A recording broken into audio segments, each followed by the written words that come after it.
Hi, let's talk about the IRS Audit Letter. This is where it all begins. Before you begin watching this video, please pause it and print the sample before you begin. Click on the link and then print it, and then go ahead and restart the video. When you or your taxpayer or your client is being audited, the first thing that will happen is the IRS will send out this audit letter that you are looking at now. Let's explain what kind of audits there are. There's three types. There's an IRS audit by mail, and that's where the service center or some personnel at the service center will actually examine a return.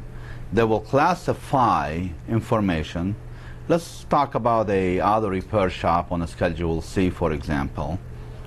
And they will state, okay, show me advertisement expenses, maybe rent expenses, maybe depreciation expenses.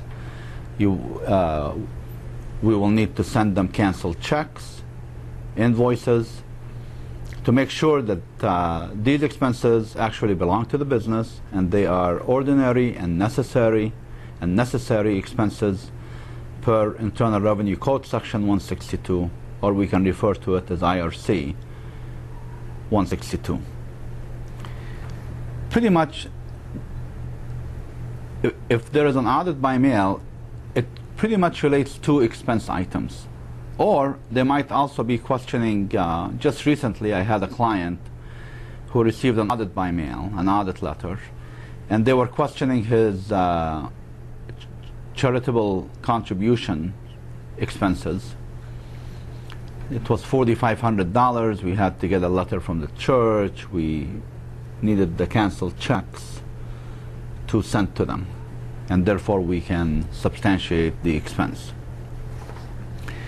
The second type of an audit is when you will receive a letter from a local IRS office, usually close to you, like let's assume you live in Pasadena. You might get an examination letter from either the El Monte POD, Post of Duty, the El Monte location, or maybe the Glendale location, or maybe the Van Nuys location. And on the audit letter, they will classify the information that you will need to bring in during the audit. Those are called office examiners. And the third kind of an audit is called the field exam, and that is where a revenue agent will contact you with the examination letter, and then the audit is conducted either at your place of business or your client's place of business, or even the home. So if you're representing yourself or your client, depending on the location, that's what you will discuss with the revenue agent. If you're representing your client, most of my experience has been where they would come in to my office location and we conduct the audit in my office, actually. There's two differences between office examiners and revenue agents. Office examiners in the office, usually they audit 1040s. They will audit Schedule A's, B, C, D, as well as Schedule E for rental properties.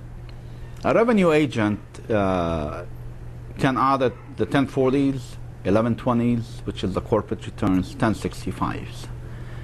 Most of your estates and so forth are conducted by counsel at the Internal Revenue Service.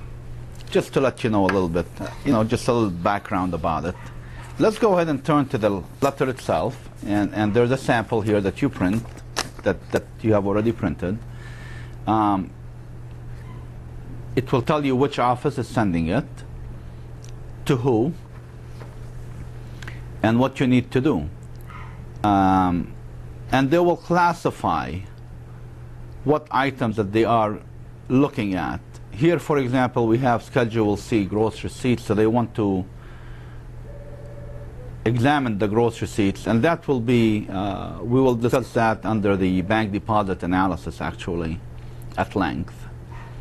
And then they have other expenses, truck expenses, travel, mortgage interest, depreciation, advertising. That's on the front page. So the first thing you would do is when your client, let's assume you're representing a taxpayer and they come to you and you need to represent them, number one, first and foremost, make sure you sign an engagement agreement. Make sure you get a deposit, or I sometimes ask for prepayment in full up front. You don't want to work for free, trust me. You know, if you finish an audit and it comes out really nice and dandy, you know, they'll forget about you and they don't pay you sometimes. And then make sure you get a power of attorney, whether it's a 2848 or an 8821, as discussed in the power of attorney lesson. And then go ahead and call the examiner, whether it be office exam or a revenue agent, establish a time for the appointment, and go from there. Most of the time, when a taxpayer receives an audit letter, it's what we call classified issues, usually the expense items and so forth. There's another type of an exam that takes place once in a while. It's called the TCMP, Taxpayer Compliance Measurement Program, and that's where the IRS would seek one industry. Let's say they want to audit the attorneys, and they will audit every single item on the return, just so you know.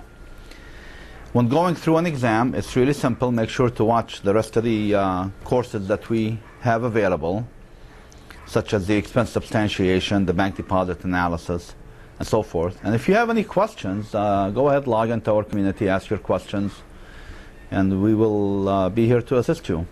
The next subject that you should be looking at, let me see here.